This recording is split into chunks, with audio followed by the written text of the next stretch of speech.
அனைவருக்கும் வணக்கம். நான் உங்கள் ஆர்ஜே ராஜ். எல்லாரும் எப்படி இருக்கீங்க? நல்லா இருக்கீங்களா? நல்லா இருப்போம். எல்லாரும் நல்லா இருப்பாங்க.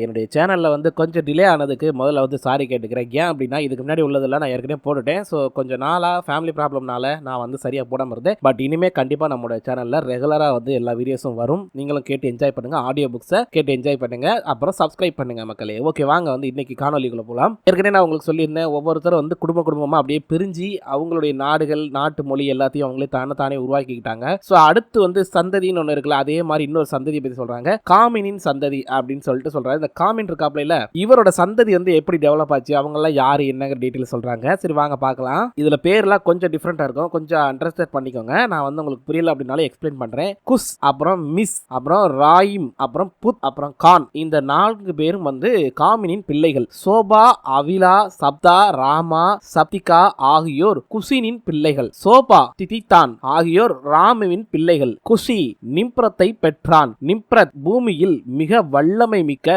வீரனானான். இவன் கர்த்தருக்கு முன்னால் பெரிய வேட்டைக்காரனாக இருந்தான். இதனால் கர்த்தருக்கு முன்பாக பலத்த வேட்டைக்காரனான நிம்ரோத்தை போல என்று வழக்கு சொல் உண்டானது. நிம்ரோத்தின் அரசாட்சி பாபிலோனியாவில் இருந்து எரக், அக்கோத், சினேயர் நாட்டிலுள்ள கல்னோனா வரை பரவி இருந்தது. நிம்ரோத் ஆசியாவுக்கு போனான். அங்கு நினிவே, ரோகோபோத், கலாகு, ரோசோபன் ஆகிய நகரங்களை கட்டினான். ரோசோன் நகரமானது நினிவேக்கு கலாகுக்கும் இடைப்பட்ட பெரிய நகரம். லூதி, அனாமி, லோகாபி, நப்துகிம், பத்ருசிம், போலிஸ்தர், கஸ்லு, கப்தோர் ஆகியோரின் தந்தை மிஸ்ராயிம். கானோன் சித்தேனின் தந்தையானான். இவன் கானோனின் மூத்த மகன். காமினின் சந்ததி, அதாவது இப்ப நம்ம பாக்குற தலைப்பு பாத்தீங்கன்னா காமின் அப்படிங்கிற இன்னொருத்தர் இருக்கார்ல, அவருடைய சந்ததி எப்படி டெவலப் ஆகுதுன்னா, அவங்களுக்கு வந்து பாத்தீங்கன்னா கிட்டத்தட்ட ஒரு 4 பிள்ளைகள் பிறக்கிறாங்க. அதுல வந்து உஸ் அப்படிங்கிறவரும், அப்புறம் மிஸ்ராயிம் அப்படின்னு 2வது பையனும், 3வதா புத் அப்படிங்கிற பையனும் பிறக்கிறாப்புல, 3 பேரு. ஸோ 4வது வந்து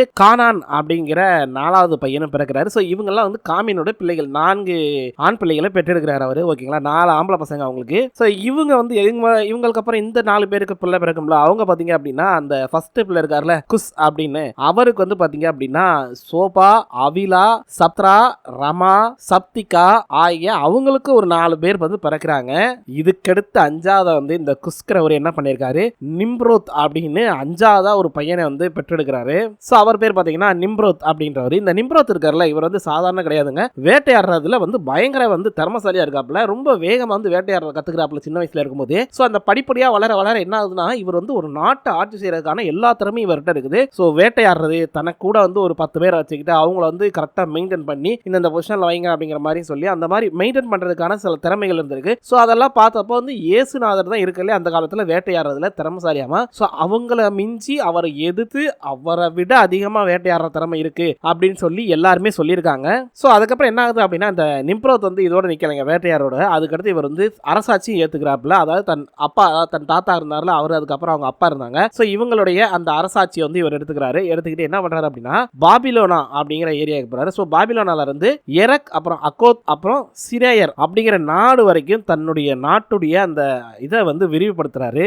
ஸோ இதோட நிப்பாட்டினாரன்னு பார்த்தா கிடையாதுங்க. அதுக்கடுத்து என்ன பண்றாருன்னா, ஆசியா, அதாவது ஆசியா கண்டன் சொல்றோம்ல, அங்க வந்து போறாப்ல. அங்க போனோடனே பாத்தீங்க அப்படின்னா நினிவே, அப்புறம் வந்து ரோகோபோத், அப்புறம் கலாகு, ரேசன் ஆகிய நகரங்களை வந்து அங்க கட்டமைக்கிறாரு. ஸோ அங்க வந்து சும்மா இருந்த நிலத்துல பல நகரங்களை உருவாக்குறாரு. ஒரு 4 நகரங்கள். ஓகேங்களா பேரு. இந்த ரேஷன் நகரங்கிறது வந்து நினிவே அப்புறம் காலாகு இந்த 2க்கும் நடுவுல வந்து இருக்குது. சரி ஓகே, இப்போ இவரை பத்தி பார்த்தாச்சு. அடுத்து ஆளுங்கள்லாம் இருக்காங்கல்ல, அவங்களுக்கு பிள்ளைகள் பிறந்திருக்கும்ல, அவங்கள பத்தி பார்ப்போம். அதாவது வந்து 2வது பிள்ளையா இருந்த மிஸ்ராயிம் அப்படின்னு இருக்காருல, அவருக்கு வந்து எத்தனை பிள்ளை பிறகுதுங்கிறத காட்டுறாரு. அவருக்கு கிட்டத்தட்ட ஒரு 5-6 பேர் பிறக்கிறாங்க. அதுல ஒவ்வொன்றா சொல்றாங்க பாருங்க பேரு. முதல் பிள்ளை வந்து லூத்தி, 2வது பிள்ளை வந்து அனாமி, 3வது பிள்ளை வந்து லோகாபி, 4வதா வந்து நப்துகிம் அப்படின்றவர் பிறக்கிறாரு. 5வதா வந்து பத்ருசிம் அப்படிங்கிறவரும், 6வதா வந்து பெலிஸ்திதார் அப்படிங்கிறவரும், 7வது வந்து கஸ்லுவோ அப்படிங்கிறவரும், 8வது வந்து கப்தோர் அப்படிங்கிற 8 குழந்தைகள் வந்து இந்த மிஸ்ராயிம் பெற்றெடுக்கிறாரு. 8 ஆண்மகன்கள். ஓகேவா. சோ அதுக்கடுத்து 3வது ஆளை பத்தி சொல்லல. அதுக்கடுத்து 4வது ஆளுக்கு போயிட்டாங்க. கானோன் அப்படின்னு சொன்னேன்ல,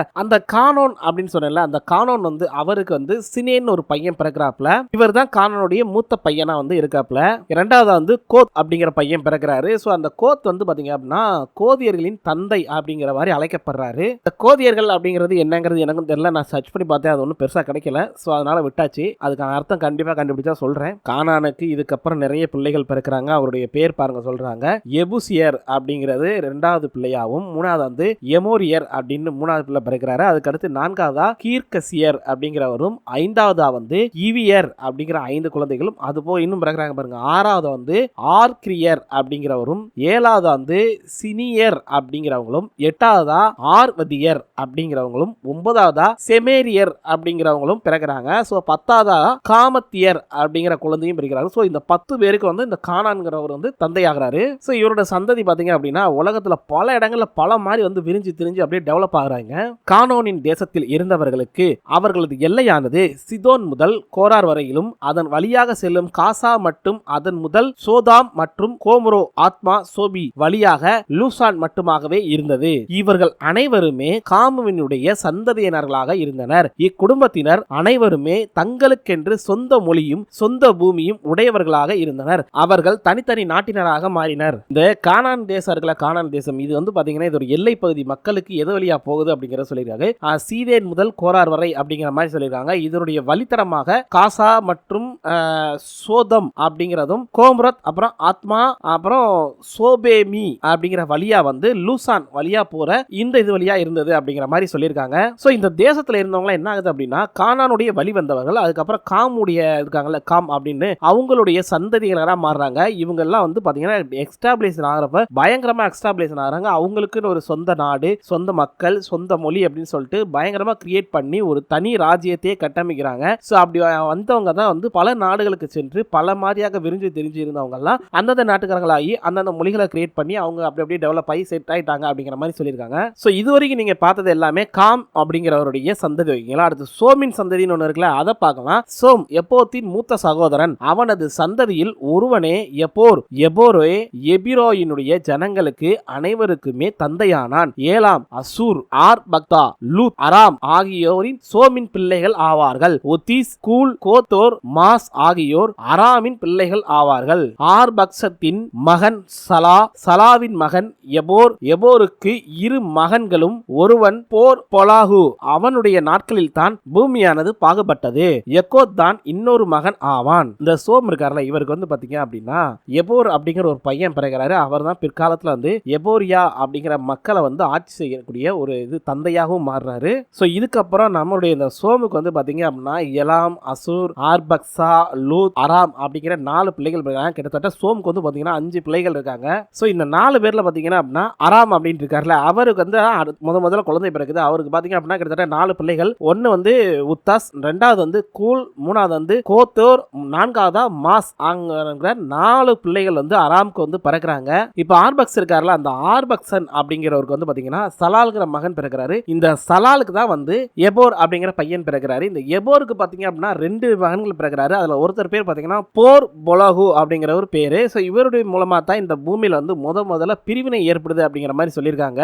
சோ 2வது பையன் பேர் பாத்தீங்க அப்படின்னா எக்கோதான் அப்படின்னு சொல்லியிருக்காங்க. இவங்க தான் வந்து 2வது பையனா. சோ இந்த எக்கோதான் இருக்காருல, இவருக்கு வந்து பாத்தீங்கன்னா கிட்டத்தட்ட ஒரு 10 குழந்தைகள் பிறந்திருப்பாங்க போலக்கு. அவங்களுடைய பேர்ல வரிசையா சொல்றாங்க பாருங்க. இந்த எக்கோதான் இருக்காருல, அவருடைய குழந்தைகள் பேர் ஃபர்ஸ்ட் பேர் பாத்தீங்க அப்படின்னா அல் முதாத் அப்படின்றாரு. 2வது பேர் வந்து சலோப் அப்படிங்கிறவரு, 3வதா அசர் மவேத் அப்படிங்கிறவரும், 4வதா யோரகே அப்படிங்கிறவரும், 5வதா அசோதரம் அப்படின்றவரும், 6வதா உசெல் அப்படிங்கிறவரும், 7வதா க்ளோ அப்படிங்கிறவரும், 9வதா ஒபேல் அப்படிங்கிறவரும், 10வதா அபிமாவேல் அப்படிங்கிறவரும், 11வதா சோமோ அப்படிங்கிறவரும், 12வதாக ஒபீர் அப்படிங்கிறவரும், 13வதா அவிலா அப்படிங்கிறவரும், 14வதா யோயோபா அப்படிங்கிறவங்களும் பிறக்கிறாங்க. கிட்டத்தட்ட ஒரு 14 குழந்தைகள் பெற்றெடுக்கிறாங்க. இது யாரு? யொக்கேத் அப்படிங்கிறவருடைய குழந்தைகள். இவங்களுடைய அந்த இருப்பிட வசதி, இவங்களுடைய இதெல்லாம் பாத்தீங்க அப்படின்னா சோமோ அப்படிங்கிற இடத்துல இருந்து துவக்கி கிழக்கே இருக்கிற மலைஹி அப்படிங்கிற வரைக்கும், அப்புறம் சொப்ரகு ஆகியவங்க வழித்தரமா போற மாதிரி அமைஞ்சிருக்கு அப்படின்றாங்க. இவங்க எல்லாம் யாரு? நம்ம சோமு இருக்காருல, சோமு அவருடைய வம்சாவளிகள், வாரிசுகள்னு சொல்லலாம். இவங்களெல்லாம் எப்படி இவங்க வருஷப்படுத்திருக்காங்க அப்படின்னா அவங்களுடைய மொழி, நாடு, தேசம், இந்த டிஃபரன்ஸ், அப்புறம் தங்களுடைய குடும்பங்கள், இதை வச்சு வந்து அவங்களே டிஃபரன்ஷியேட் பண்ணி நாங்க இந்த வம்சாவளி அப்படிங்கிற மாதிரி வந்து அவங்களே சொல்லியிருக்காங்க அப்படிங்கிற மாதிரி சொல்றாங்க. தெளிவா ஒரு விஷயத்த சொல்றாங்க பாருங்க. நோவாவின் பிள்ளைகளால் உருவான குடும்ப பட்டியலில் இதுதான் இவர்கள் தங்கள் நாடுகளின்படி வரிசைப்படுத்தப்பட்டுள்ளனர். வெள்ளப்பெருக்கிற்கு பிறகு இக்குடும்பங்கள் தோன்றி பூமி முழுவதும் பரவின. சோ இதோட இந்த காணொளி முடிச்சுக்கலாம். சோ மீண்டும் நாளை சந்திக்கலாம். நாளைக்கு உலகத்துடைய பிரிவு, இந்த உலகம் எப்படியெல்லாம் பிரிஞ்சு டெவலப் ஆயிருக்கு அப்படிங்கறத பத்தி தான் பார்க்க போறோம். டெவலப்மெண்ட் சொல்ல முடியாது, ஒண்ணா இருந்தவங்க பிரிஞ்சிருக்காங்க, தங்களுக்குள்ள வந்து நிறைய விஷயங்களை இது பண்ணி. ஸோ அதை பத்தின முழு விவரங்களை நாளைக்கு பார்க்கலாம். ஓகே மக்களே, நன்றி.